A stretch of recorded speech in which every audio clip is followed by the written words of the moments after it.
Hi everyone, this is Renee from Meadowlark Mystic, and I'm doing my 2020 wrap-up as well as my December reflection.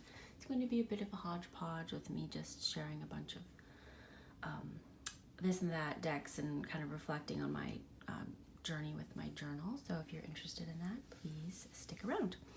So this was it was interesting going back and looking at my journal, and also looking at what they thought 2020, which was the year of the rat.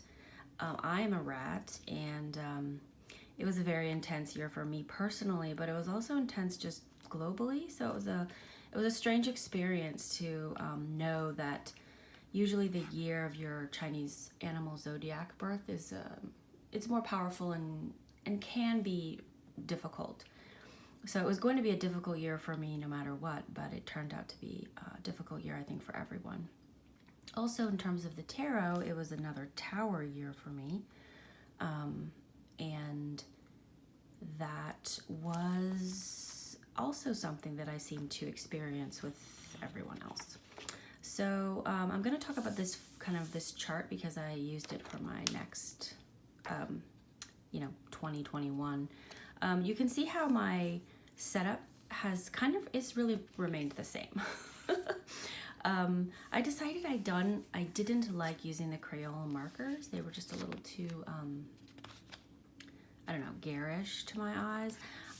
Originally I set up my journal to have a bunch of list pages, and I got rid of that. So this is what it looked like when I pulled cards for the wheel of the year, the coming wheel of the year. I got the tower because that's the numbers added up with my birthday and the year we're in. And then I asked the tarot, what's the major that would help me deal with the tower, and I got the sun. So that's where this came. And then the whale was my animal. So here you see my wheel of the year that I did for 2020. And I got this from, I believe, Kasha at Tarot Map, and I'm not sure where she got it from. But what I liked about it is it broke up the wheel in terms of, seed, germinate, stems, shoots, buds, flowers, fruits, seed, release. So it's the natural cycle of plants. And then it has the Yule and Letha and Ostara and Mabon. So those are the winter and summer solstice, and then the equinox, right? So you have the four, and then you have the more like the holidays of the pagan holidays. So Imbolc, Beltane, Lammas, and Samhain. The words you see here are from two oracle decks that I pulled, and this whole thing was creepily accurate. And when I say creepily accurate, I mean in the best way possible. I like things that are kind of creepily accurate. So I was pulling the cards out. So Pride and Advocate, you can see that here, Pride and Advocate. But as I went through, I stopped doing that. Yeah, and so what I wanted to show you guys, also sometimes I would do hand-drawn stuff. A lot of times I would print things out, and then I started doing collage. And this grief and home really really resonated with me, and that was in February. Like the bird is upside down because it felt like everything was upside down. I wanted to create and I wanted to activate, but everything was kind of conspiring for that not to happen. So in March, you can start to see I'm getting more creative with various things. I'm up to the challenge of life. I often thought about this, and I was like, am I? Am I up to the challenge of life? I'm not really sure. I think March was when I started to realize, and it started to really sink in, that the pandemic was here to stay. It was not going anywhere. And yeah, this, the Five of Pentacles, I talked about it before, but it was, this is what the person who wrote Tarot Correspondences, her last name's Chang, I can't remember her first name. She signed my book, and she pulled a card for me, and I pulled the Five of Pentacles, and she said, May your sacred doubts turn into sacred stories. So I just love that so much, so I put that here. I did several readings on the virus and like what it would look like and what it would mean, and it was really accurate. So I'm just kind of going through here kind of quickly because I have shown all these, but it was actually really wonderful. A year as intense as 2020 has been, it was wonderful being able to go back over my journal and look at, okay, what was I thinking in February? What was I thinking in March? What was I thinking in May? You know, what was happening? You know, what were some of the readings? So I love this journal practice so much because as much as we think that we will not forget profound experiences or profound readings, I have found that I do forget them. I think I won't, and then I look back and I'm like, I don't even remember what was happening in June. So I love this journal, and it's very special to me. It allows me to stay grounded in the things that are important to me, and who I want to be moving forward. So I'll just go to the end. And this was one of the last things I put in my first journal. So I had 2 journals for 2 books for 2020 because this one got full. And yes, that was my last one. So then we'll move over to this journal. And this represents like my inner child. This is just collage. This is the collage. Actually, I shared right before we did the panel. You know, it's funny. I looked at September and December look really similar. So here's December and here's September. I think I was like, oh, I just need some quiet peace. I liked the collage did I work. So the collage did I work. Wow, totally flipped those words around. I liked the collage work that I did. It helped me tune into my creativity in a really profound way, and I'm going to continue to do that. I really enjoy collage a lot. You know, sometimes it gets a little out of hand in terms of like it gets kind of busy, but I still like it. I still really enjoy it. So I've already shared these pages. So okay, so as I moved away from some of the things that I had been doing in 2020, I started thinking about my goals. And when I put something down on paper like this, it doesn't necessarily mean that like that's what I'm going to do.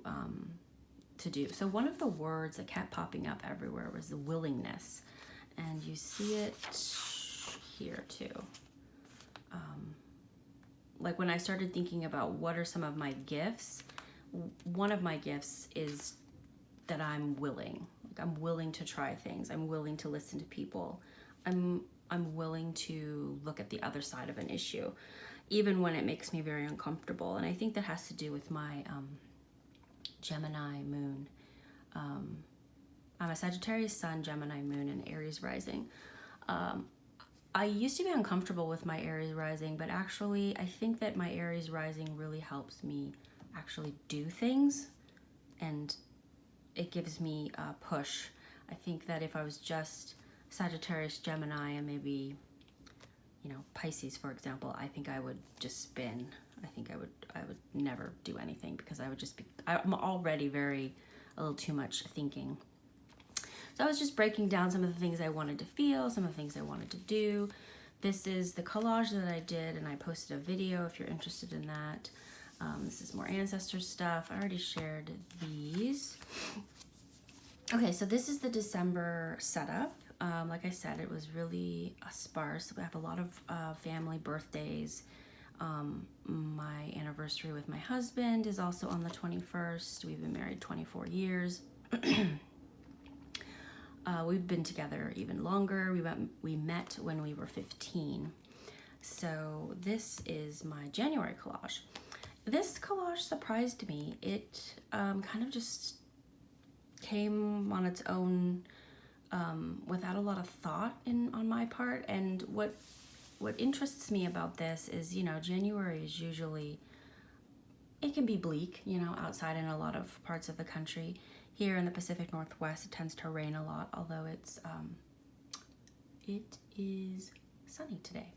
But I think it's this sunrise feeling that 2020 can be a new year, that 2021 can be a new year, and we can leave 2020 behind, because I don't know anyone who is feeling particularly like they want to celebrate 2020. I mean, I think that most of us are grateful that we're still around for 2021, and so, I mean, there is a lot of gratitude. So this is my collage.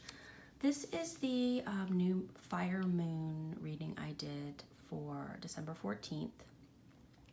I got like this kind of Pele, like volcano energy, a turtle.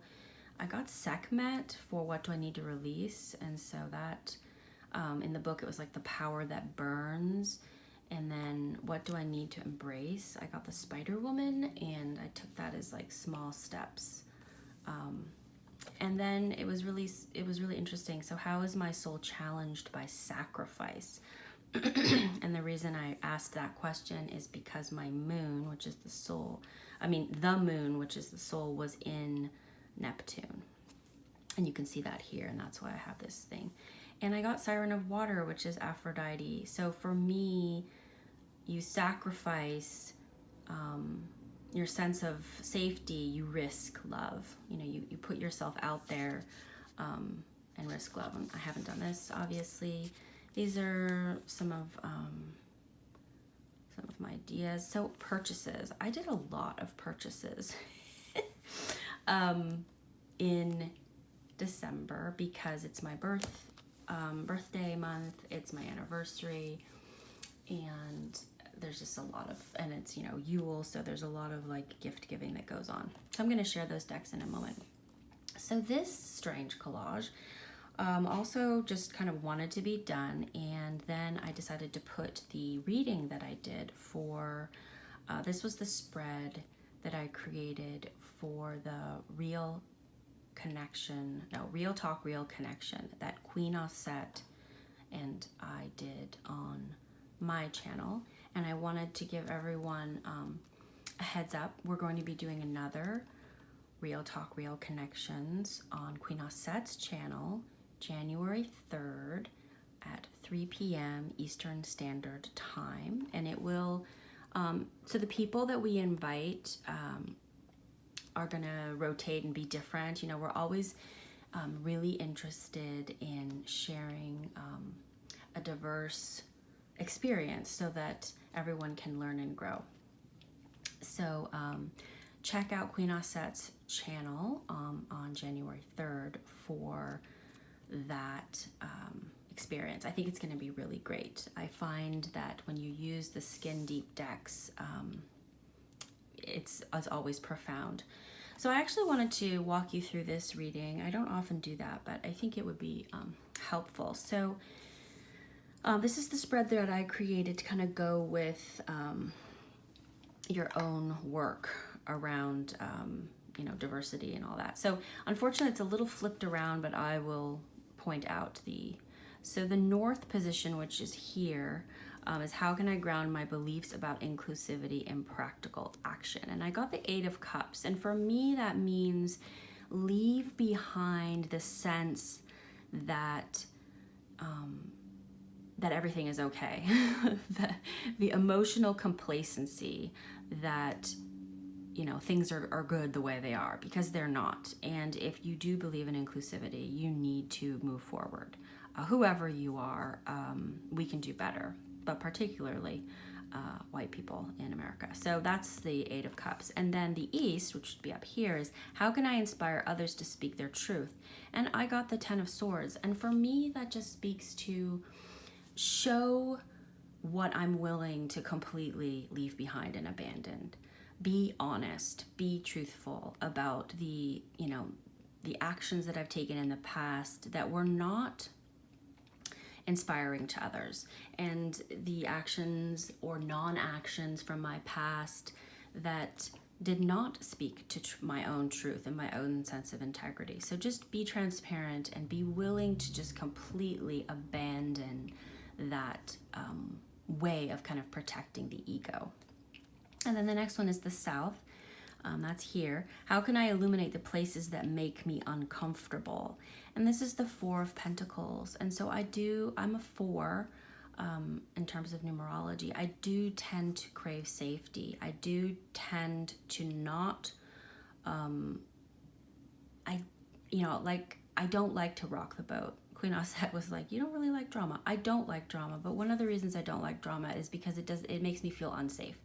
So this card, the way I can illuminate the places that make me uncomfortable is to not stay so protected in my own, whether it's in the body or in the structures that I set up. The West, that's here, is how can I use compassion for my past mistakes to invite everyone to the table? I am both, and I got the Six of Pentacles. I am both the people kneeling and the person giving out coins. It is a reciprocity. I have made mistakes, and I have, received knowledge. It kind of goes around and around. So just recognizing that it is a give and a take, that it is a relationship, that it is a process, and that's how you can give yourself and others compassion. Every day is a new day, and you can start again. And then the middle card is, where do I need extra work? And I got the Magician. And for me, that just speaks to a focus of will, a focus of where I want to put my intention, which I think is magical. What you say does reverberate through the world. So that was kind of a long little dive into the spread that I did. This is some work that I'm doing with fairies. Okay, so here is my new year in review, which is kind of what this video is about. These were the words that came to mind first. So we've got grief, fear, anxiety, anger, claustrophobic, and hopeless. Those are some of the things that really rose to the surface in 2020. But then as I thought deeper about it, some very profound things happened as well. Trust, resilience, my voice, clarity, gratitude, and education. Education specifically, on racial injustice in the United States. Excuse me. And then I went back over my journals and I looked at the standout readings. And Julie from Peekaboo Rose, actually, she had put standout decks, and then I started thinking, what are my standout readings? So these were the standout readings that I did. I did one regarding the Australia fires. Actually, that was more like a magical working. I did one around COVID. I did the earth mounds. I did the land here that I live on. I did the ancestral working from the Hudu Tarot book, which is really profound. And then I did one on the panel. And I must say, I loved looking back over my readings. So these are my achievements. This heart is from a card that Queen Osset sent me. So these are some of my achievements. So these are the things that I did well. I feel like when I reflect back on it, I did well. These are the things that undone. So I meant to go deeper into Mary Magdalene. I didn't. I meant to go deeper with my Weaver readings, that Oracle deck. I didn't. I wanted to get a part-time job. I wanted to take some knitting classes or in-person classes. I wanted to start sewing. I wanted to start knitting. Meditation was something I kept trying to do, but it didn't happen.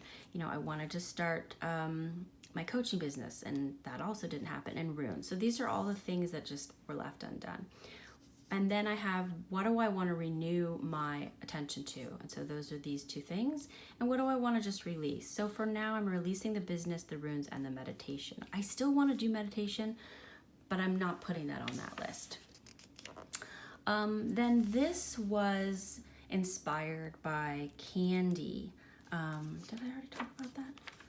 Oh no, that's coming. So Kendi at Candy's Soul and Soil. I really love her channel, and I will link it below. So she was going through some questions and what would I change about 2020 and what were my ahas of 2020. I'm not gonna really go over those because, you know, whatever. Okay, this is just, I don't know. I saw it somewhere and it really resonated with me. So this was another tarot reading I did for the panel reunion that we had just recently. This was the astrological setup that I found in my new calendar, which is this one. I thought that was interesting, and you can see the Jupiter and Saturn in Aquarius. Blah, blah, blah. Okay, so for my birthday, I went to La Tourelle Falls and made a birthday wish. That was really profound. I'm still gonna put something on this page. So this is my Wheel of the Year for 2021. And I did a similar thing. So when you add up my my personal numbers, this year would be the star for me. For everyone, for the world, it would be the Hierophant. And then for me, I always ask if this is my major card, what other major card will help me with that card? And I got the Emperor. The Emperor is my birth card. So that was a really interesting thing. And then the animal I pulled was the turtle. And if you remember from way back over here, I had also pulled the turtle right here. Who can help me? So turtle energy is going to be very strong. I had some decks that I was going to use for my Wheel of the Year. I had them all ready to go, and then when it came time to pull, other decks stepped forward. All Celtic decks. So, animal or tree oracle decks. So I got this deck.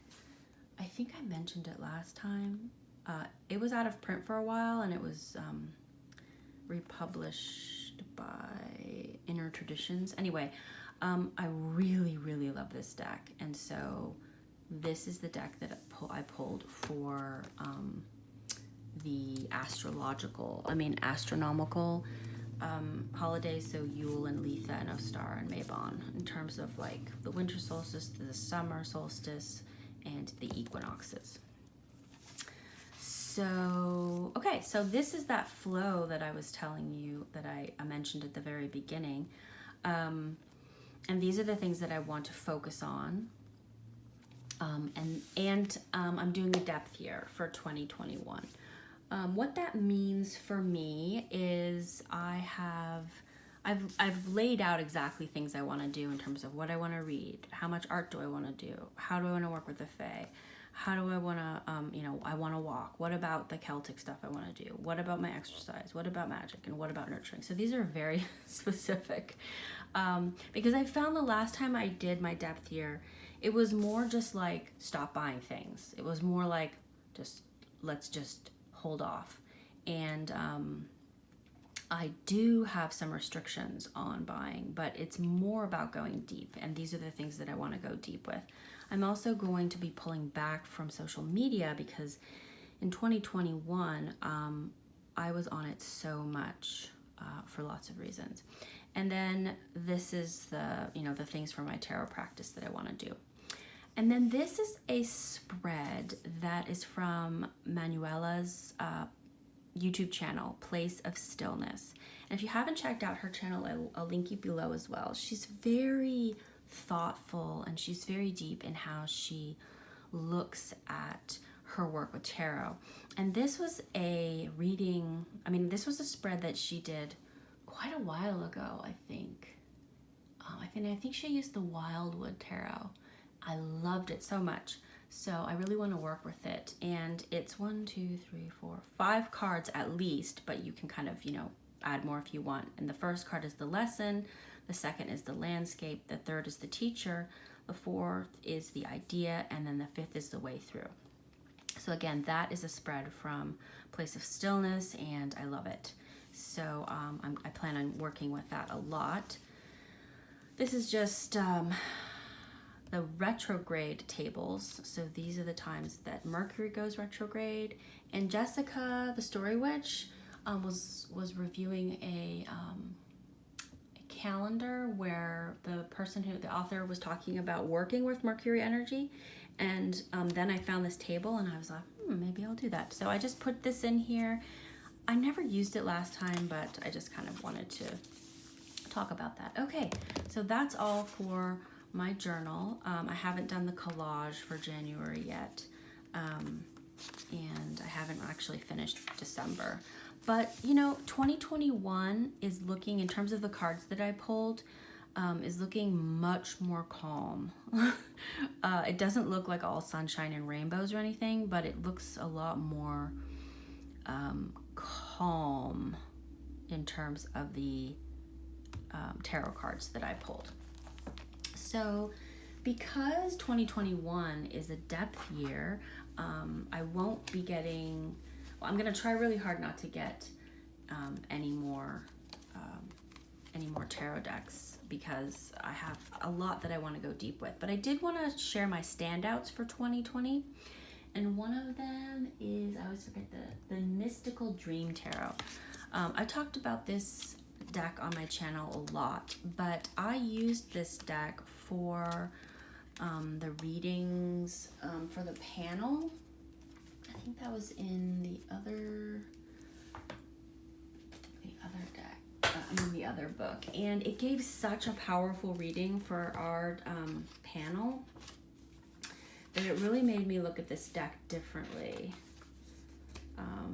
It also gave me this like reading, which kind of blew my mind. But where is that? Well, anyway, I did really have amazing readings with this deck, and so it is definitely a standout for me. And that is the Mystical Dream Tarot. I think the restrained color palette helps with that. I do wish that there was more diversity in, the people, because they all look...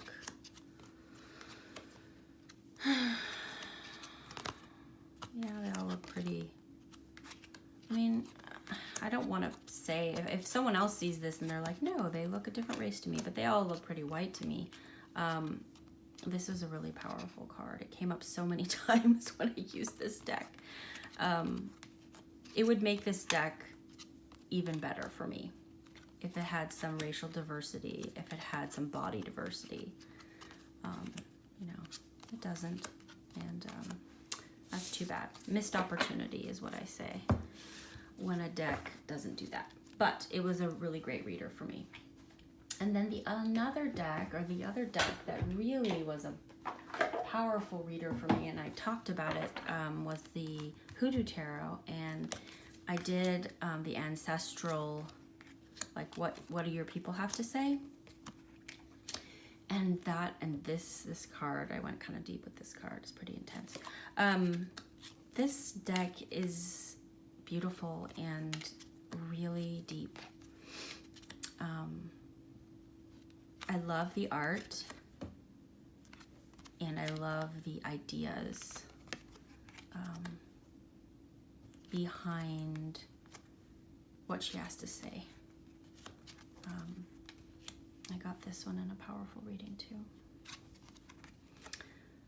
Yes, beautiful, beautiful deck. And I like inhabiting worlds where, this is a really cool card. I like visiting worlds where I don't see anyone that looks like me.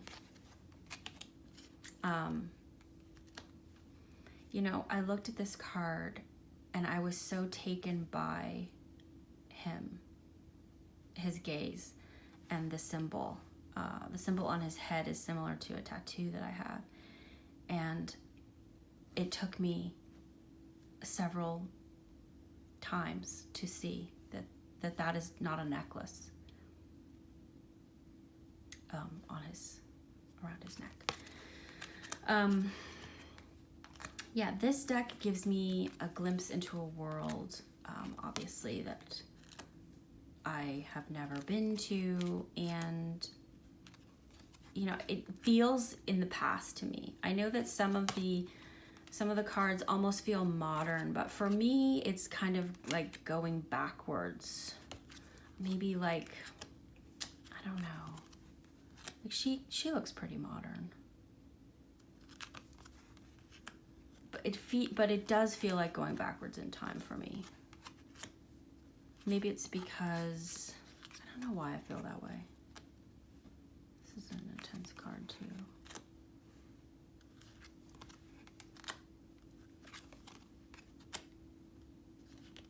I read up about him, and the picture that the artist used is a famous picture of him. Okay, so that's the Hudu Tarot. It was definitely a standout for me for 2020, based on the readings and the growing relationship with the deck. No, I'm at half an hour. I decided I'm just gonna go slow. I'm just gonna go slow, and for people who are interested in coming to my channel, I'm always in such a hurry. I'm always in a hurry in my life, and I'm always in a hurry on my channel. I'm trying to break that habit. I think it's because of my fire and air signs. This deck is also a standout, which would be no surprise to anyone if they've watched my videos. Not only did this deck surprise me in the depth that I was able to get in readings with it. This deck was specifically created for Black people, and I absolutely 100% love it. And I am not Black, obviously. The art is so amazing, and I needed to get it into my hands in order to really understand how amazing the art is. But it is also such a beautiful reader. It surprised me at the many ways that it communicates to me. I thought that it was just going to be fierce, I guess, maybe because of the artwork, but it is so much more than, I mean, it is fierce, but so much more than that. So it was a real standout for me, and I'm so happy and grateful to have it in my collection. It is one of my true loves of my collection, so I wanted to share that. So yes, those three are the real standouts of my collection. I also got this deck, the Tree Whisper Oracle by Mags, the Woodland Hag, on YouTube, and I will also link her below. So this deck has really powerful guardians inside these pictures that are just kind of still blowing my mind. So intense that I used this deck for my Wheel of the Year. I did not intend to use this deck for my Wheel of the Year, but when I got down to doing the reading, this deck stepped forward in such a strong way that I couldn't say no. It's interesting when you kind of open yourself up and allow, wow, look at that, lower. When you kind of open your mind and allow decks to step forward when they want to. So this deck stepped forward, and I used it for my wheel. So I was pulling cards, and I had it all spread out, and it was, you know, lots of cards for each 8. There were 8 positions, and an extra card was pulled. And this is the extra card that was pulled. And I don't know, I think you can see it. There's so many faces in this card, but the face that I focus in on is this one. And so integrity has become my word of the year for 2021. This card was not part of my pull, my 8 position pull. And so it was very clear that this is what the universe wanted me to focus on, integrity. And for me, that means it means being who I say I am. If I say I'm going to do something, if I say I stand with people, then stand with them.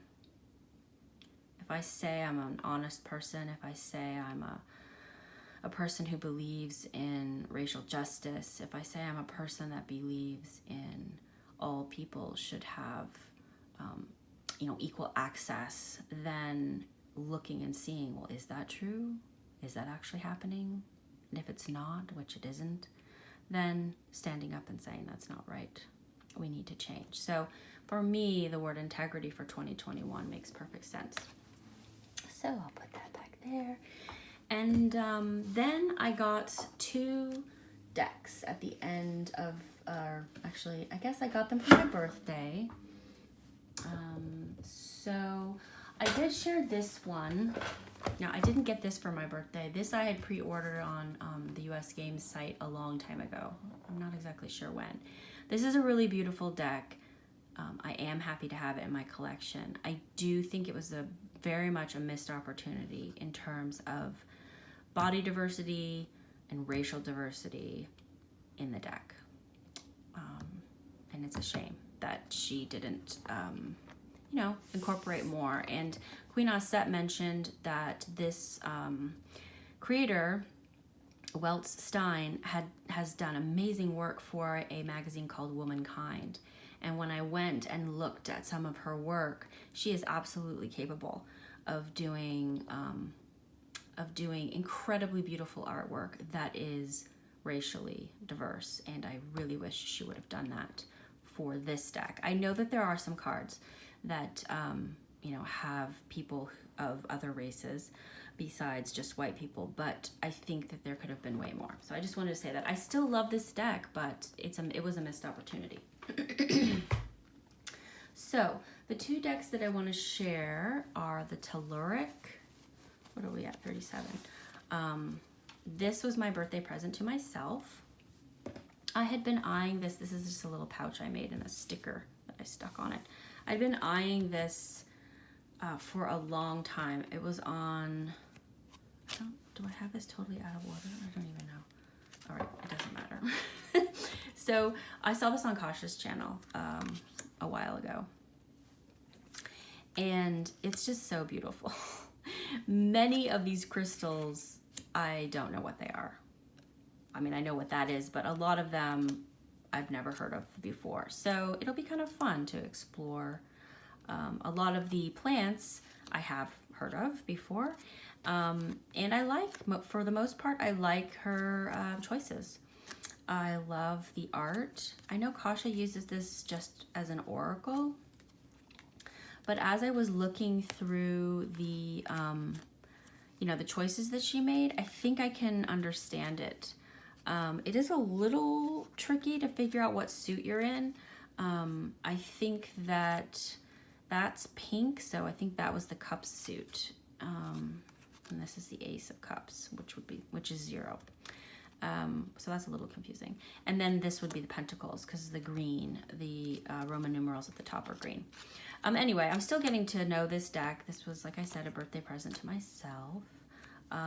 It's a beautiful deck, and I have looked at it with other decks, and it pairs really well. Really well. That's a lot of my other decks. So that's super exciting. So that's the Telluric Tarot. And I forgot the person who made that. But you can find that on Etsy. This is the little pouch. And then the last thing I want to share, this is the last thing I want to share because the video is already at 40 minutes, is the Superlunaris Tarot. I just bought this last week. It's a really nice box. I think there are several walkthroughs already, so I'm just gonna flip through a few cards. But it's got like the rosy gilding. It reminds me, the cardstock reminds me of the Majestic Earth, if you have that. This deck reminds me of the Darkness of Light combined with the Textured Tarot with way more cultural, ethnic, and racial diversity. I like the Darkness of Light Tarot. I don't have it, but I always was like, well, do I want to get it? But because everyone in that deck, to me, seems white, I was like, do I really need another white deck? And the answer was no. So I noticed there are quite a few Asian people in this deck. And I appreciate that because you don't often see that. But there's lots of different races presented. There is a person in a wheelchair for the Chariot, and I know that you know, that's kind of become, I guess, a little bit of tokenism and cliche. And so, you know, maybe having somebody in a wheelchair for the Lovers, or having somebody in a wheelchair for the High Priestess or something would be a little bit more expansive. But I really appreciate how this deck does try to include a lot more people in its representation. I also think that it's a very beautiful deck. This kind of reminds me of the Darkness of Light. It also reminds me a little bit of the Thelema. So I was really excited to get it, and here is the Three of Swords, and I love that it's not a heart punctured by three swords. I mean, she doesn't, you know, she looks pretty sad. That's fine with me. I just, you know, this person looks Asian, which I really appreciate, like I said. So yes, this just came this morning. And this looks like a native person, and really appreciate that.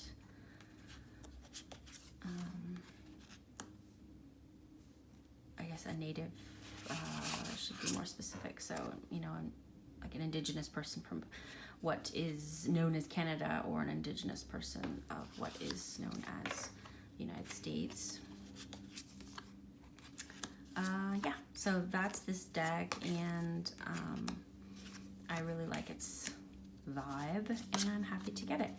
So for my depth year, I have decided I'm not going to say absolutely no buy for Tarot Oracle, but what I am going to do is I'm not going to be buying any decks that are not created or drawn by people of color. So this deck I'm really excited about, but I actually don't know if the people who created it, Jacob and Jess, I think, from, shoot, I don't have the box in here, but I don't know if they're people of color. I just really appreciate that their deck has a lot of people of color in it. But for 2021, I'm going to really try to only support people of color in terms of like new decks or oracles I bring into my collection, because I just want to slow things down. And unlike my last depth year, I really do want to go deeply with the decks that I already have, and some of the studies that I want to do. So I want to slow things down. I want to still support people of color, but I do want to go deeply in some areas that I just keep not doing it. I get distracted by so many things. In 2021, I am also looking forward to what our community has to offer in terms of you know, racial justice and representation, and how we as a community can have more honest conversations around the ways that we let ourselves down in terms of what we say we stand for, and then what we actually end up doing in the decks we buy, in the decks we review, in the decks we use, in the decks we post about. So yeah, 2021 for me is definitely about integrity, and it's about being more mindful of, I really love this card,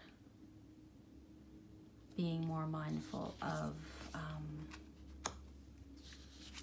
living up to our own potential and living in integrity with what we say, and who we are, and what we want to do. So that was my little wrap up of December 2020, and sharing what I am going to do. Oh, there's the Chariot card. What I'm going to do moving forward for 2021. I hope you enjoyed this. I will be also, I really like this card. The Emperor is my birth card. And I will be sharing, you know, my setup for January when I, you know, finish it, which I haven't yet. And then the last card is this one. So that is the Superlunaris, and I just got that this morning. And I hope you're well. I hope that 2020 was a year where you ripped the Band-Aid off and looked at the places in your life that need to be opened up, cleaned out, and healed. And I think that we all can work towards that. I look forward to talking with you again soon, and I will see you later.